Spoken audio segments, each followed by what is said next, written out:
Chioggia è pronta per essere protagonista di una 3 giorni di spettacolo, 3 giornate in cui farà da sfondo a 15 spettacoli riuniti sotto il titolo di Per amori e per passioni. Le giornate che la vedranno protagonista sono l'11, il 12 e il 14 febbraio, in cui sarà festeggiato il tema dell'amore e con lui San Valentino. Come afferma il sindaco, Chioggia deve essere protagonista 365 giorni l'anno e il teatro naturale che è rappresentato dalla stessa città deve essere valorizzato.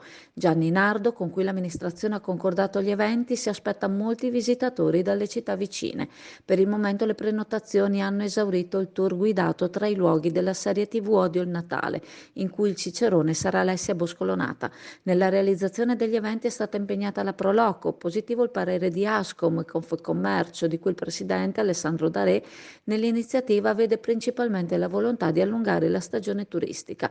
Dal Sagreto a Casa Goldoni, dalle Fontane in concerto alla comicità al musical Grease in Rivavena.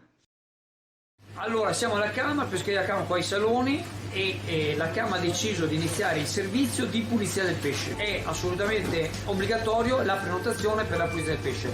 Se qualcuno giustamente vuole prima venire a vedere il pesce, voi sapete che qua avete il prezzo, avete la qualità, per la pulizia passa magari il pomeriggio o passa più tardi. La prenotazione si chiede almeno il giorno prima e al numero WhatsApp 334 6698 158. Vi ricordiamo che venire qui in pescheria è comodissimo, c'è un ampio parcheggio, quindi diciamo evitate qualsiasi tipo di stress.